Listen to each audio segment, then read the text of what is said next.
Atenção, esse episódio contém assuntos sensíveis. Obrigado.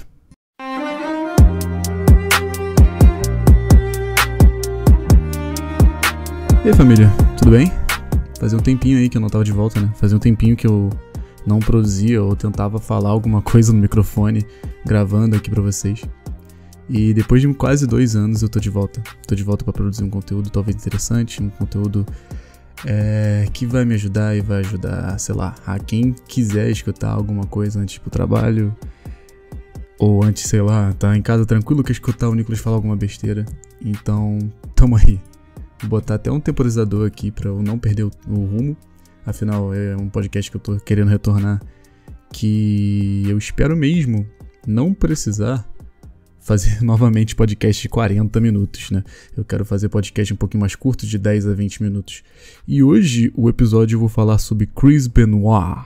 Rapaziada que não conhece, rapaziada que não acompanha a WWE e afins, Chris Benoit foi um grande lutador da WWE, foi um grande lutador da WCW, foi um grande lutador da New Japan Pro Wrestling, lá no Japão, mas que tem uma história muito controversa. Muito controversa. É um nome que não pode mais ser citado dentro da WWE. Perdão aí. Dentro da WWE, ele não pode mais ser citado, tanto no ringue quanto nos documentários. Basicamente, ele foi deletado da história da WWE. E eu vou explicar o porquê. E porque é um dos casos que são um pouco fascinantes pra galera que gosta de história, pra galera que gosta de conteúdos mais aprofundados. Antes de mais nada, vou convidar vocês a me seguirem nas redes sociais, novamente lá no Instagram, no Twitter, até mesmo na página que eu tenho de basquete, o Detroit Pistons, que eu falo lá sobre o Detroit Pistons. Então, vamos começar essa brincadeira. Pra rapaziada que não conhece Chris Benoit, como eu falei anteriormente, foi um lutador da WWE, foi um lutador muito renomado dentro da WWE. Inclusive, grandes jornalistas de pro wrestling, grandes nomes, jornais e afins, o comparam, o dizem que ele foi um dos grandes lutadores, um top 10 ou talvez até top 5 da história. Mas por que ele não pode ser citado? Aí a gente vai entrar em fatos e eu vou explicar pra vocês no finalzinho do episódio, talvez. Vamos lá, vamos ver se eu consigo fazer com que o episódio consiga ter um tempo bom e que eu não perca o rumo do episódio na forma que eu vou falando, né? Porque eu falo demais e eu me perco enquanto eu falo as coisas. Mas antes de mais nada, quem era Chris Benoit? Chris Benoit é um canadense. Foi nascido em Montreal, né? Nasceu em Montreal, cidade gelada como o Canadá é, mas foi criado em Edmonton. E por lá ele começou sua carreira sendo treinado pelo Stu Hart. Uma galera que não conhece, a família Hart é uma das famílias mais renomadas dentro do wrestling mundial. Uma família canadense, que tem o principal nome, o Bret The Hitman Hart, que inclusive apareceu em um episódio do The Simpsons. É bem engraçado. Ele foi um grande lutador dos anos 90, foi campeão mundial tanto da WWE quanto da WCW, empresa rival da WWE na época, que também vai ser citado aqui. E esse treinamento dele lá com a família dos Hart foi muito importante, porque ele era muito fã do Bret e era muito fã do Dynamite Kid, que era outro lutador. E o que isso interfere na carreira dele? Ele pega o moveset. O que é o moveset? São os golpes. Os golpes dos lutadores que ele era fã, ele decidiu incrementar no moveset dele. E nesses golpes, ele pegou o finalizador do Dynamite Kid, que é o Diving Headbutt. Traduzindo literalmente, eu vou traduzir como se fosse um peixinho. É o cara que vai na última corda lá do ringue, ele pula e bate com a cabeça no peito do adversário. Bom, bater com a cabeça no peito do adversário. Isso é uma coisa que nós vamos ver. Vamos entender, na verdade, muita coisa por conta não só desse golpe, mas de outras ocasiões sobre Chris Benoit. Enfim, sendo treinado lá, ele começou a sua carreira no Stampede Wrestling, que era a própria empresa do Stu, dos Hart, da família Hart. E ali ele começou sua carreira, começou tendo suas lutas de tag team, porque quando você começa você precisa lutar com outro companheiro. Nessa brincadeira, a empresa faliu ou algo do tipo. Eu acho que não faliu, não chegou a falir. Ela só parou com as atividades e se transformou apenas numa empresa de desenvolvimento. Então o Chris Benoit decidiu ir para o Japão, lutar na New Japan Pro Wrestling. E lá, pra quem não conhece sobre o mundo do wrestling, cara, New Japan Pro Wrestling é uma empresa fantástica e fenomenal. Eles têm uma cultura incrível de wrestling. Eles consideram o wrestling mesmo uma luta livre, que é uma luta de verdade, porque lá a porrada rola solta mesmo. Lá não tem muita brincadeira não. Os tapas realmente são de verdade. E pra galera que não entende o que é o Pro Wrestling basicamente é uma novela. Se você levar o Pro Wrestling como se fosse uma novela, você vai se entreter com ele. Ele é roteirizado, sim, mas os golpes muitos pegam, muitos golpes são muito difíceis de não acertar. Então aquilo é uma arte, é um teatro, é uma luta teatral que eu me interesso desde criança. Obviamente muitas crianças vão se interessar porque é legal, é divertido. Ele nos Estados Unidos ele é considerado entretenimento. Em outros países como o México e no Japão ele é considerado luta. Tanto que no México tem a tradição das máscaras. Os lutadores todos têm máscara. E quando eles têm uma luta máscara contra máscara, quem perder nunca mais pode usar sua máscara. E é algo que também nós vamos falar um pouquinho aqui, porque na New Japan Pro Wrestling ele usava máscara. O Chris Benoit, ele era conhecido como The Pegasus Kid. E lá ele foi campeão, foi o primeiro grande título da carreira dele, foi o IWGP Junior Heavyweight Championship. Traduzindo, ele é o campeão juniores ali dos heavyweight. E ele lutava com uma máscara, né? Ele lutava com a máscara dele, ele não curtia muito, afinal não é uma tradição americana de usar máscaras.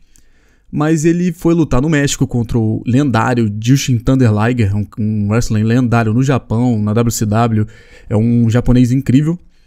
E nessa brincadeira lá no México, ele perdeu a luta e nunca mais pôde usar a máscara dele. Que pra ele é um alívio. Ele não queria usar a máscara mesmo, então ele nunca mais pôde usar a máscara. Mas, pra galera que assistia ele, ele tinha que se reinventar, né? Nessa brincadeira ele se transformou no Wild Pegasus. E lá ele conheceu Chris Jericho, ele conheceu Ed Guerreiro, que são grandes lutadores e vão ser lutadores lembrados a fim dessa história que aconteceu com Chris Benoit. Lembrando que é uma história bem pesada, tá? Eu acho que eu vou ter que botar no início do episódio um aviso pra galera entender que a história é um pouquinho pesada. Nessa brincadeira, depois da New Japan Pro Wrestling, ele decidiu ir pra WCW. Ele foi contratado pela WCW. Lá ele também acabou sendo demitido uma época, ele foi pra ECW, conheceu o Jim Malenko, outros lutadores, e voltou pra WCW, no qual ele lutou na divisão dos Cruiserweight, a galera que tem um peso um pouco mais leve. Afinal, lá nos Estados Unidos, eles tinham, na verdade, uma cultura que os grandes lutadores têm que ser os mais altos, os mais fortes. E eles não viam lutadores mais baixos e um pouquinho menos musculosos como grandes campeões. E era uma coisa que acontecia muito dentro, não só da WWE, na WCW, como no espectro americano de luta livre. Eles são acostumados com lutadores enormes, por conta também que algo que aconteceu, e nós vamos citar aqui também, o abuso de esteroides, por conta dessa situação dentro do universo do wrestling, que quase culminou na prisão de Vince McMahon, dono da WWE, ex-dono da WWE, mas é um grande magnata do universo do wrestling profissional americano. Lá na WCW ele foi campeão de duplas, ele foi campeão americano e quase foi campeão mundial. Por que quase foi campeão mundial? Ele estava revoltado com a empresa, via que não tinha oportunidades, principalmente porque, aí vamos entrar um pouco no aspecto da sua vida.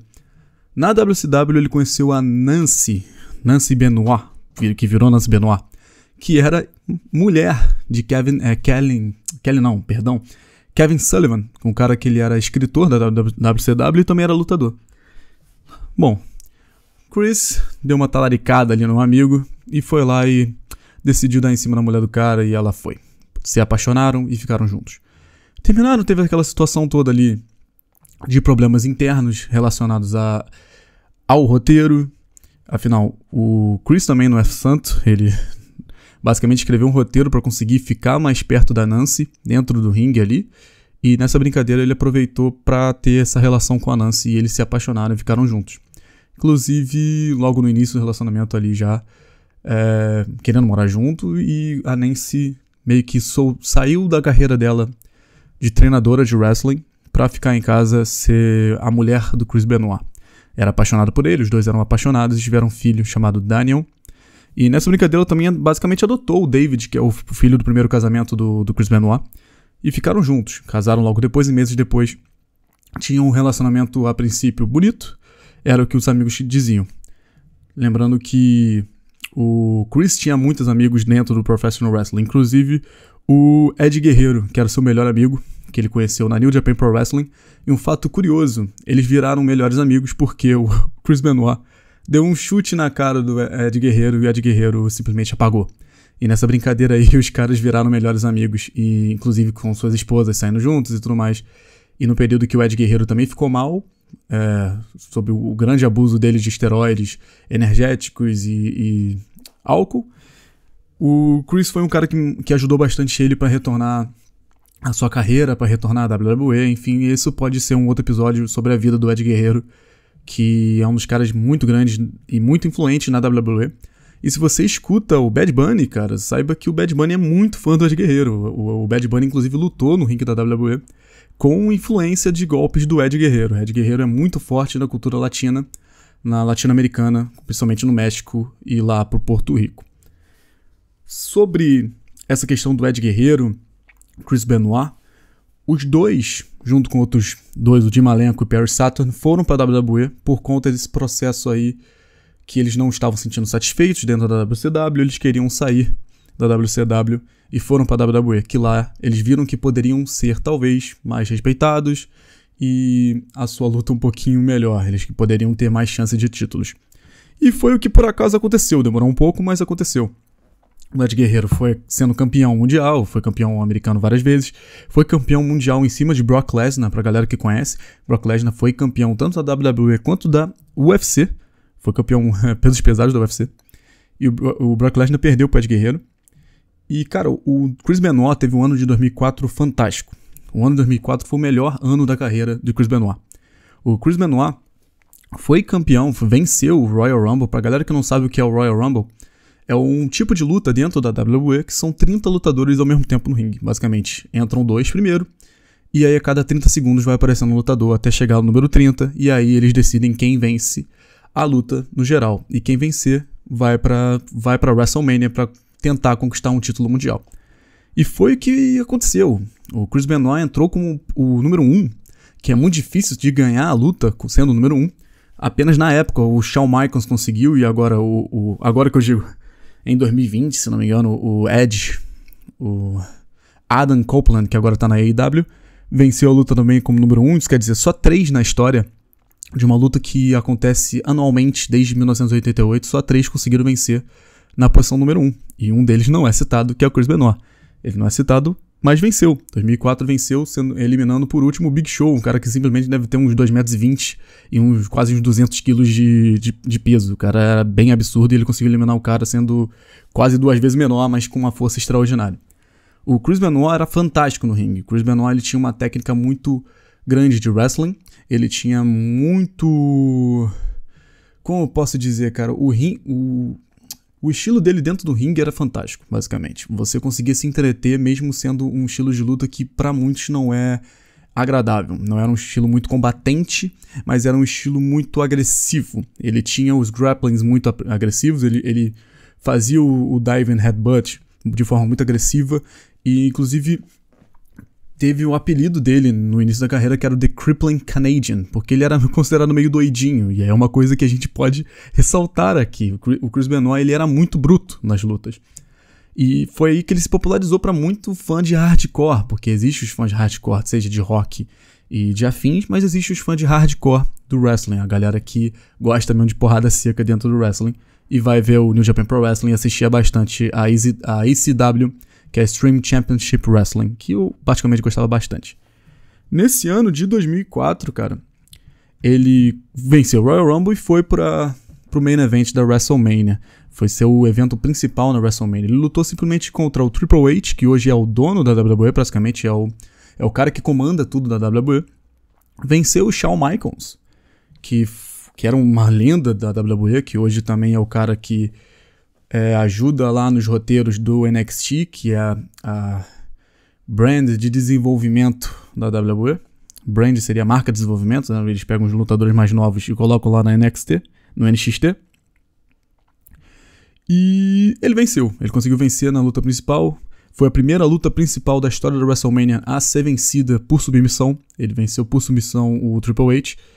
E teve um momento marcante na história do Professional Wrestling que, se não acontecesse o que aconteceu, basicamente seriam os momentos mais bonitos mesmo, porque Dois melhores amigos levantando títulos mundiais juntos, com a família olhando, com os filhos junto. É um momento muito bonito que existiu, que infelizmente foi apagado. Por quê? No ano seguinte, em 2005, em novembro de 2005, Ed Guerreiro veio a falecer. Ed Guerreiro, como eu tinha falado anteriormente, tinha problemas com álcool, com esteroides, mas principalmente com energéticos. O Ed Guerreiro já tinha ido para uma clínica de reabilitação, já melhorou bastante, mas os energéticos ele continuava bebendo. Ele sempre bebia antes das lutas um Red Bullzinho e sempre mantinha essa cultura do energético com ele, uma coisa que eu tenho que prestar atenção nisso. E nessa brincadeira, o Ed Guerreiro acabou tendo um ataque cardíaco no banheiro e foi visto pelo seu sobrinho, o Chavo Guerreiro, que também era amigo de Chris Benoit, era um grande amigo de Chris Benoit, e veio a falecer. Faleceu no banheiro num hotel, inclusive estava escovando os dentes.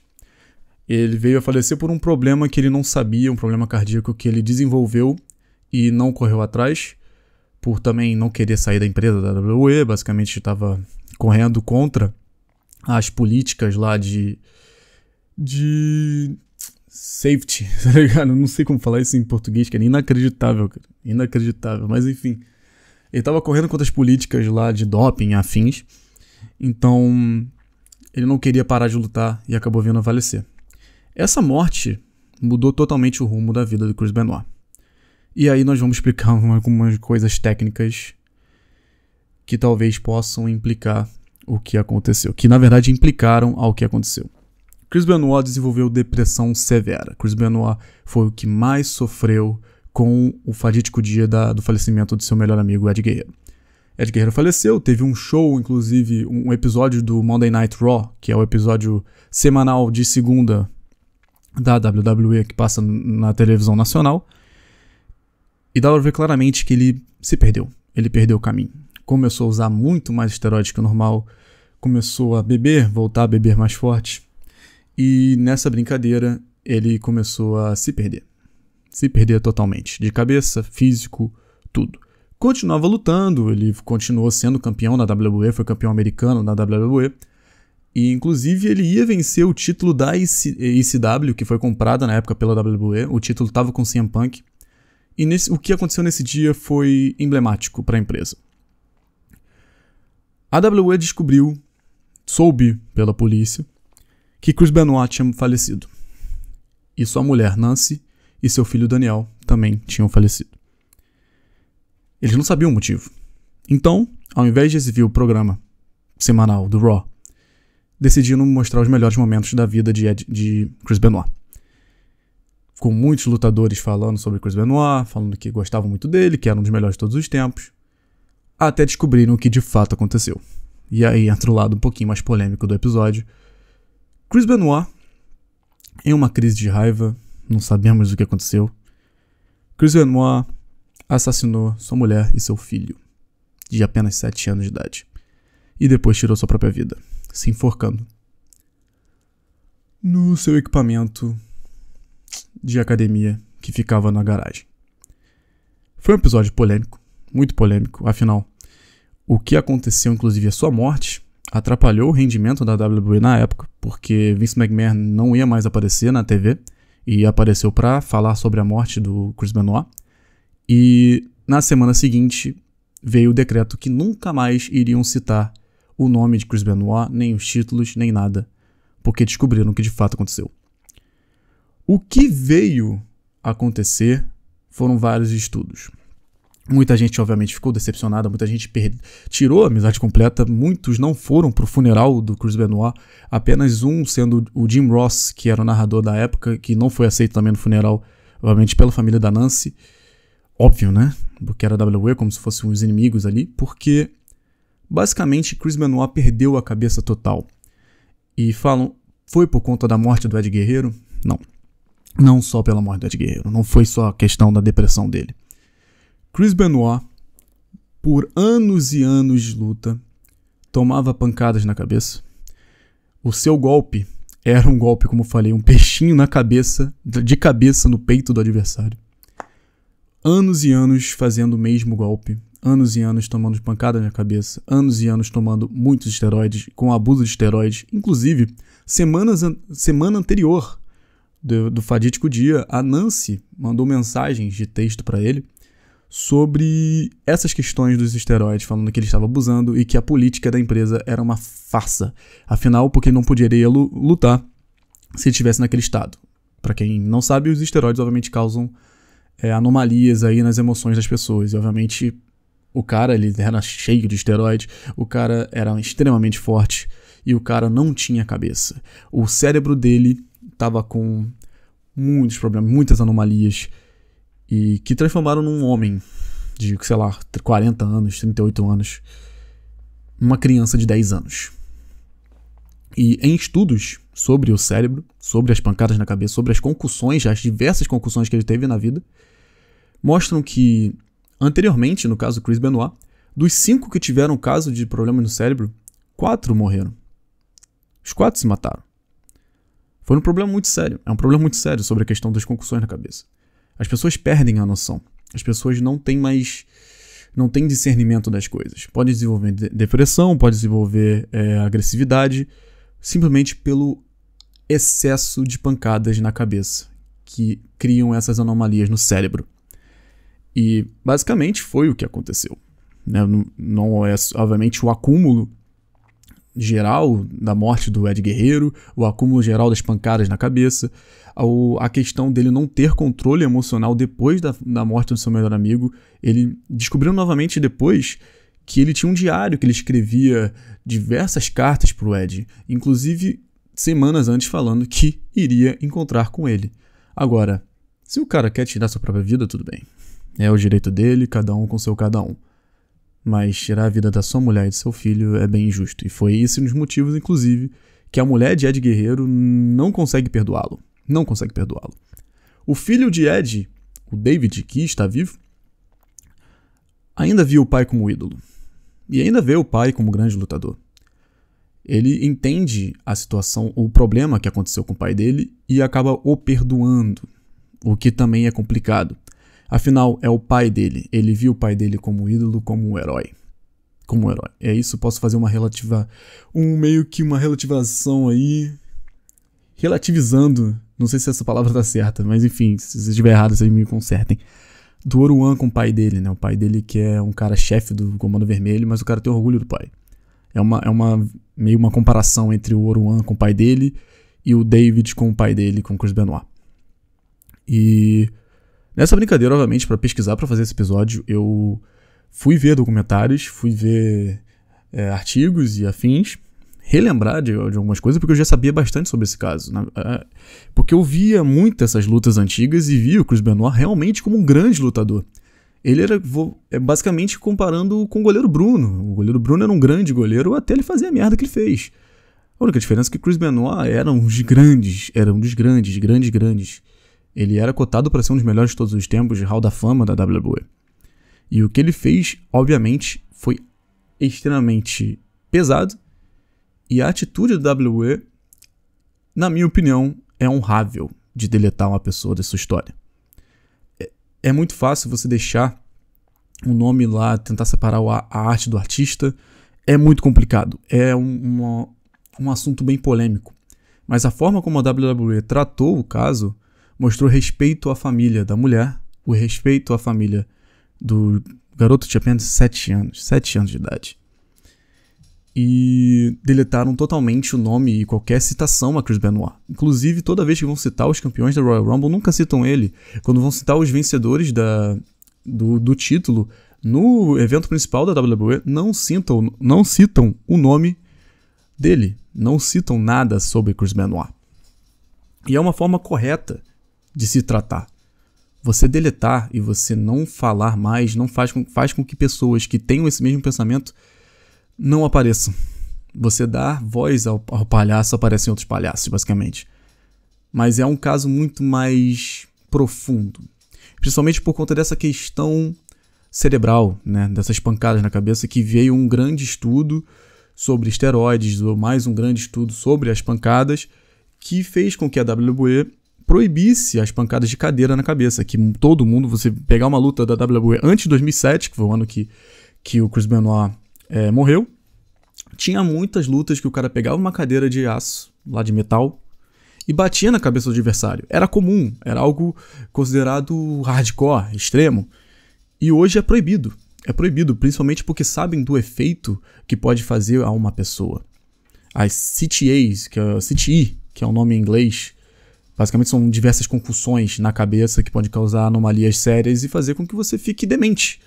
E não só aconteceu com o Chris Benoit, aconteceu recentemente, que eu digo há uns 10 anos atrás, com um jogador campeão da NFL, com o New England Patriots, acho que era Aaron Hernandez, se não me engano, que o cara assassinou alguém, é outro assunto que dá pra pesquisar melhor, mas ele assassinou alguém dentro da cadeia, ele se matou.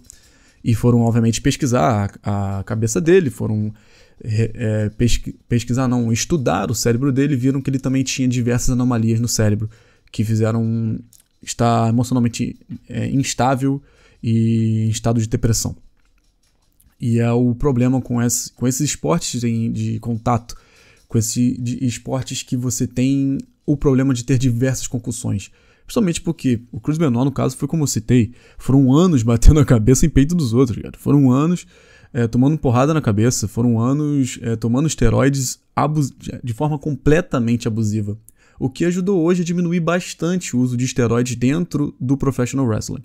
Obviamente, tudo moderado dá pra fazer, você pode ver com o fisiculturista. O fisiculturismo hoje em dia, claramente, todo mundo usa esteroide, mas é muito bem controlado. As pessoas não ficam andando aí parecendo que tem raiva, querendo morder as coisas, morder aço por aí, por arrodo. Mas foi exatamente isso que aconteceu com o Chris Benoit. E nesse episódio, inclusive, eu queria deixar bem claro sobre Chris Jericho, que é o que eu citei anteriormente. Chris Jericho era amigo do Chris Benoit, obviamente ficou chateado e não fala sobre o assunto, principalmente por ele ter perdido outro amigo, que era o Ed Guerreiro. Mas eu vou citar ele porque uma das poucas pessoas que ligou pro David, filho do Chris, foi Chris Jericho. Foi Chris Jericho e Chavo Guerreiro. As pessoas esqueceram que David era filho de Chris Benoit, que David também precisava de um apoio. Afinal, ele perdeu o pai. Ele perdeu um pai. Ele não só perdeu a madrastra, que amava ele, que tratava ele como um filho, ele perdeu um pai e um irmão. E ninguém ligou pra ele. Apenas Chavo Guerreiro e Chris Jericho. E pro documentário da Vice, que vale a pena, né, tem um seriado fantástico sobre wrestling, que é o Dark Side of the Ring, produzido pela Viceland, canal americano. Nesse documentário, nesse episódio do Chris Benoit, o Chris Jericho decidiu reunir a irmã da Nancy com o David, para eles se entenderem, derem um abraço, porque só eles entenderam a situação, né, de fato. Só eles estiveram ali. Ela perdeu uma irmã, um afilhado, basicamente, e ele perdeu um irmão e a madrasta, e o pai. Então, é bem honroso da parte do Chris Jericho, um grande lutador que hoje é muito cobrado, né, porque dizem que ele tira talentos mais jovens, mas foi uma atitude bem honrosa do Chris Jericho de juntar duas pessoas que precisavam mesmo de apoio, mesmo anos depois. Afinal, a dor é deles e só eles sabem a dor que eles passaram. E essa é uma história polêmica, mas é uma história interessante de você saber, porque diz muito sobre esporte, diz muito sobre casos perigosos que podem acontecer. Nem todo mundo que é excelente é uma pessoa boa, pode se transformar num monstro por conta de N situações. E tomar cuidado também com as concussões, né? Claramente mudou muito o rumo do professional wrestling, mudou muito o rumo até mesmo da NFL. Quando citam casos de anomalias cerebrais, citam Chris Benoit. Mas ele também nunca mais pode ser citado num ringue da WWE, nunca mais pode ser citado numa televisão da WWE. E eu fico por aqui, um grande abraço, beijão, me siga nas redes sociais e até mais. Tchau, tchau.